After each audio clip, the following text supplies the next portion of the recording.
Leadership is let others into the well of life with you, into your well. That's trusted friends. If you are about ready to make some major decisions, who are your trusted friends? Who are you allowing to speak into your life?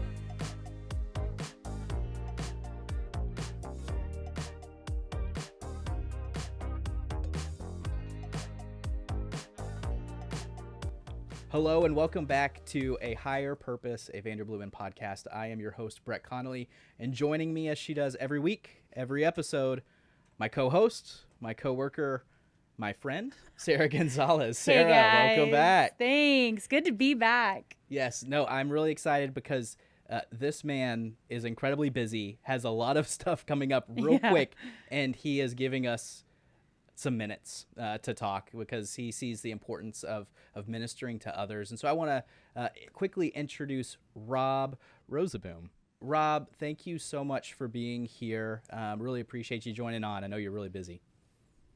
Absolutely. Thanks for having me. Yeah. I thought it'd be really fun just to kind of start with not reading a bio. We were kind of talking offline of like, I can read a paragraph, but I think it's just so much more impactful to hear from you, just your heart for ministry and what's led you to this calling that you now understand. It's crazy, and it's something I never thought I would do. A lot of times when I meet people, whether it be pastors or ministry leaders, if you ask young people today, what do you want to grow up and be? It's never a pastor, evangelist, Christian leader. It's always something else. And I was in the same category. I'm actually a rural kid from central Iowa. My dad was a farmer. I always thought I'd be in agriculture, farming. Wow. But he became a pastor, which, God got a hold of him and he became a pastor. So I got the opportunity to grow up as a PK, as a pastor's kid.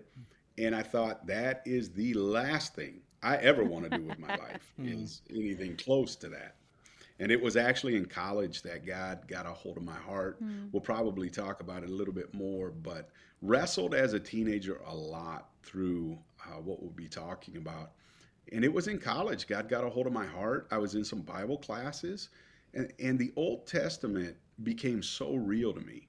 There were so many screw up guys in the Old Testament that God kept using, and I thought, oh, there's hope for me. Oh, wow. Yeah. All right. Why didn't they teach me this? Or maybe they did teach it to me and I just wasn't paying attention.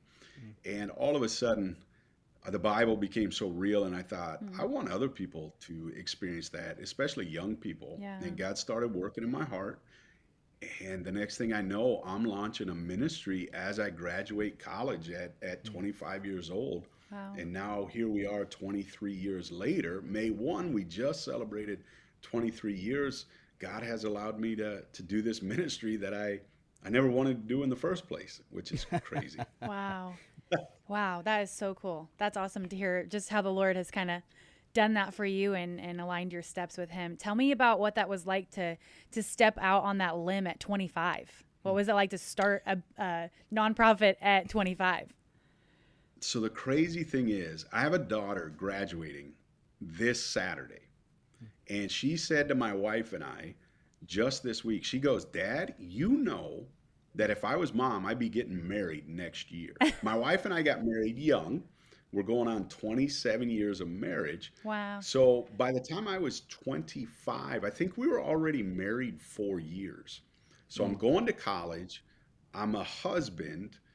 And God is working in my heart to start a ministry? No, God, no, thank you. Too much. You gotta pay the bills. I gotta pay the bills. I gotta provide. And I wrestled with him for 2 years. I really did. I ended up, I was into my last classes. It was Fed tax and financing because I was a business major. Okay. But I was so done with school. I just said, God, I just want to work. I love working. And I thought, well, if I could end up in an internship in banking, because I knew agriculture wasn't going to be it. I thought maybe banking. I went to my advisor. He goes, Rob, we just filled the last one. What? You can't find one more internship for me? Really? All of them are full in banking? And so I called a guy that I knew was in ministry, and I said, hey, God's been working on me. Have you ever had an intern? at your ministry? He goes, no. I said, great, I'll be your first one. Wow. And he said, I'll talk to the board. And he let me come intern for a semester. And when I was not interning for him, he let me start building this vision I felt God was giving me called Rise Ministries. So the day I graduated college, instead of going to the ceremony and walking across the stage, I went to Denver, Colorado with a guy, a comedian, Christian comedian, was hosting a conference named Ken Davis. And I launched Rise right then and there, because this nagging feeling of wanting to tell people about this Jesus that I was really starting to understand would not go away. So here I am in Denver, Colorado at a conference with Ken Davis, launching a ministry. Wow. 25 years old, married 4 years. My wife's in the hotel room in the bath while I'm at the conference and going shopping and having, coffee wherever she wants. And I was like, well, here we go. That's awesome. This is what it's going to be like. Wow. Wow. And fast forward to today, and just a couple of weeks from now, you have something big coming up. Well, you have a couple of big things Couple of coming big up, things. right? So I believe it's June 4th is the book launch date with Broken Still Chosen, which is that the shirt you're wearing right now? You rocking some merch? I am. I'm feeling a little embarrassed. I forgot I had this today. And Ellie, our creative designer, said, hey, Rob, I got you new shirts. I said, oh, I'm going to take one home. And my wife said, what do you want to wear today? I said, I want to wear that new Broken Still Chosen shirt. And then here I am looking like a promoter. Hey, I love it. I love it. As you should. It was a lot of work. You should wear the merch. Hey, if you Yes. send me a shirt, I'll rep it. We'll rep too. it. We'll Yeah, rep it. absolutely. All right. So You guys let me know sizes. We'll get you. So you got this book coming out, and then you also have the festival coming out. Would love to just hear a little bit about those two components, the heart behind the book. Why now? Yeah. And then if you want to talk about the festival as well, that's a really exciting thing just around the corner. Absolutely. So you asked me how long did it take to write the book off air, and the original opportunity presented itself almost 18 years ago. The ministry was extremely new at the time, and I sat down with editors, publishers, and they said, "Have you ever thought about a book?" And I said, "Nah, not really. I've always been told I can't write, so I'm not sure I want to write a book." But they said, would you put a sample chapter together? And I said, I just don't think the time's right. This is actually what I said. I said, no, the book comes out the day I die. And so I hope I'm not prophetic, because that would be terrible. Terrible. And so all these years traveling and speaking and doing ministry, I would get asked over and over again, do you have a book? And I don't know about you guys, but I have really, really wrestled with feeling adequate enough to have anything to say, or believing anybody cared about my story or what God was doing in it. And finally, it was, I've been in a leadership group. This is my 4th year, and I'm around some very successful leaders that didn't know me from Adam until I was a part of this group. And they started speaking into my life saying, Rob, you really have something to say. We want to hear more. Would you write a book? And it became a personal goal that, yeah, I wanted I guess I did want to write a book, because they had nothing to gain by speaking into me. Nothing to gain. So it started to hit me that, okay, maybe there is something God has given me. Yeah. And when the publisher asked me, what type of book do you want? The first manuscript, we tried it, I tried it, but it was a little too much my story based and what they would call the success of Rise, the ministry. I said, that's not what I want. That's not what I'm if you want to know about that, we'll sit down, we'll have a cup of coffee or whatever, and we'll chat. Right. But I said, the book, what I want the book to be is whether you know my name, know the ministry, or don't, does not matter. What matters is you pick up that book, you read it, and it points you to Jesus. That's right. And that's what the book is about. I want the title is exactly what I've been wrestling with most of my adult life, is feeling unloved, unseen, and forgotten. And I'm not just talking about from the world. I'm talking about from Almighty God. I mean, my dad became a pastor, yet I felt God forgot me, unloved me, didn't care about me, wanted that he was punishing me. Yeah. And all these years later, I know others are struggling with it as well. And I want them to know, you know what? You are loved, you are seen, and you are definitely remembered. And if you're hurting, I hope you'll pick this book up and it'll point you straight to the Savior of the world that saved my life. Yeah. His name's Jesus. And that's really why I wanted to write the book. Yeah, that's good. That's good. I love that. Thank you for being diligent and writing it, because I know that that's a huge message that we all need to hear. We all need to be reminded of, and especially people in all different walks of life. And it's exciting that we get to hear your story and tell your story on this podcast, because I hope people do buy the book and read it that are in this place of brokenness and feel unseen and feel unloved. And, you know, each of us have such a specific calling on our lives and such unique giftings. And it's such a blessing that none of us are the same. Like, God created all of us so uniquely to do things for his kingdom. And so you have such a unique calling on your life. I would love to hear a story of, you know, you've been doing this now for a while and speaking and talking about these things and doing Rise Fest and things. What's the first story that comes to your mind of the impact that your testimonies had? Maybe a conversation with somebody or something where you've gotten to see the tangible fruit of being obedient to starting this ministry. It's crazy. I mean, there's been many stories, but one that, when you said the first one that comes to mind. Yeah. So the listeners might not know this, but I'm actually sitting in a wheelchair talking to you. Every aspect of my life, I need help, physical help, whether it's from my wife, my son, my daughters, or people that we bring into the ministry or into our home. And 4 years ago, I had this young man come into my life, just finishing his freshman year of high school, found out I needed help because my son was going to basic. He was going to go to the National Guard, Army. He was going to be gone for six weeks, and then we didn't know what the future was, whether he would go full active. The young man that was working for us in the office was going back to law school, and all of a sudden, I found myself going, God, I can't do this ministry without physical help. What am I going to do? And this gal shows up in my office with her son, and she's on our parking team for Rise Fest, the big festival that we do. And she walks into my office, and she goes, hey, he'll help you. The kid never says a word. She just volunteers him, and he leaves. And I'm like, was he really going to help or not? He never said a word. Voluntold. It was about a week later or 2 weeks later, I had a meeting I had to be at. So he went along and figured out how to lift me, get me in and out of the car, out of the chair, all that stuff, stand me up. And we started, and then 2 weeks later, he had to go to high school. And I was like, oh, God, here we go again. Lord, God, what are we doing? I need your help. And now, 4 years later, fast forward, God has shown me something so beautiful. This young man, his dad now travels with me and works for me. Wow. And he said to me the other day, he said, this young man's name's Jared, and he's become very special to our family. But his dad goes, did Jared tell you he's thinking about changing majors in college? So this young man just won the state title in wrestling in the state of Iowa in our district. Wow. He is going on to wrestle at collegiate level. And he shows up at my house every morning at 7:45 to make sure I get in the car and get to work. He'll travel with me. He'll go to speaking events, etc. It's so odd to me that a young man like this would ever do something like this. So he's been around me for 4 years. He's done airplane trips with me, to car trips, to overnights, to you name it. His dad goes, did you hear he's thinking about switching majors from law enforcement to potentially coaching and something in the school because he thinks he can make a bigger difference doing that. Wow.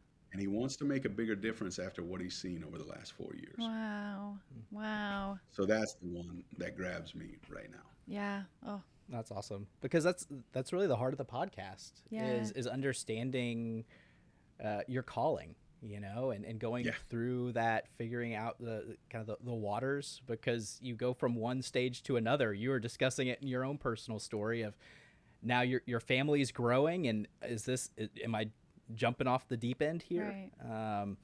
And sometimes people are faced with components of failure, or they're hit with, they think this is the route that they're supposed to be taking. They feel like this is the route the Lord has led them to go, and then it feels like the door slams. Yeah. And Mm-hmm. some of the things that I saw from the book is talking about this difference between grieving and self-pity. And I think that sometimes we limit what we grieve. That can be in a lot of avenues of life. So tell us a Yeah. little bit about how you view the difference between those two. Yeah.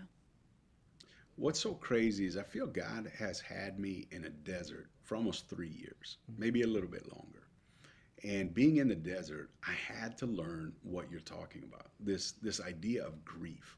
And grief is kind of a taboo word. We don't like to talk about it as Americans. What do you mean grieving? Oh, it must mean you don't trust God enough and things like that. And no. That's not what that means. And as I've been walking this, what I have learned is that we grieve both some things and someone, meaning we grieve unmet expectations Yeah. or goals that just aren't going to happen, to grieving the loss of a loved one. And so what I have learned is we grieve unmet expectations, we grieve disappointments, unmet goals, we grieve what was and what most likely will never be again. And the idea that it's bad to grieve needs to get out of our common language. That's absolutely false, incorrect. You can grieve what was and what most likely will never be again. Yeah. But at the same time, just because we grieve does not mean we can't have joy or that God no longer loves us. Yeah. And so what I have learned is that there is this concept where joy and grief coexist. It's actually a friend of mine, Micah Tyler, who's a Christian musician who has taught me this. Meaning you can be on the mountaintop and down in the valley at the exact same time, because joy is not the same as happiness. Happiness is circumstantial, it's fleeting, we're Yeah. here, we're there. Joy is that deep, some theologians call it spiritual happiness. It's deeper. Yeah. And so how I describe it is I can have a tear rolling down my face and a smirk in my heart or in my soul, because that's joy and grief coexisting. Yeah. I spoke to seniors last night at baccalaureate, and I said, you know what? This is a moment. This is a moment. Joy. You're out of here. You're almost out of here. Yeah, Woohoo! yeah. But grief, at the same time, that maybe this fall, you're going to miss your friends. Right. Or for us as parents, they never taught me this. Joy, the day the baby comes home. Beautiful. Grief, the day you've got to let them go chase their own dreams and their own goals, or send them off to basic. Joy that they're following the path God has put them on, Yeah. but grief that you don't get to see them every day. Yeah. Yeah. Oh, that's good. That's good. I think that's something that I'm thankful we're getting to have that conversation. I feel like more so than any generation, of what it looks like to grieve and hold joy and grief in the same hand. And it's beautiful because you don't have to rush those feelings and those emotions. You can still, bring them to the Lord and say, this is hard, this is this, while still also being joyful and excited, like you said.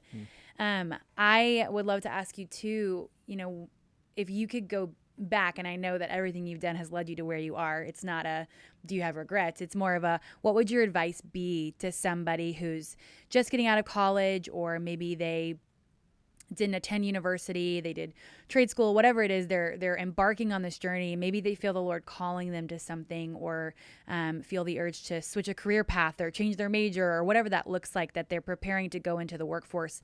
What advice would you give somebody in that seat? Oh, that's a great question. I mean, advice is one, definitely pray about it. Yeah. Seek good counsel. Right. I think we sometimes overshadow how important community is.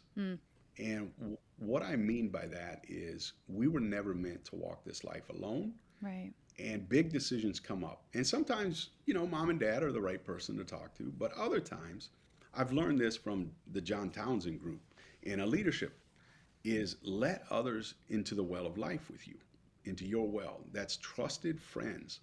If you are about ready to make some major decisions, who are your trusted friends? Who are you allowing to speak into your life? Yeah. And is it edifying and encouraging, or is it more of a tearing down thing? That's when you got to start looking at, okay, should they be in the well with me? Should they not? That's But right.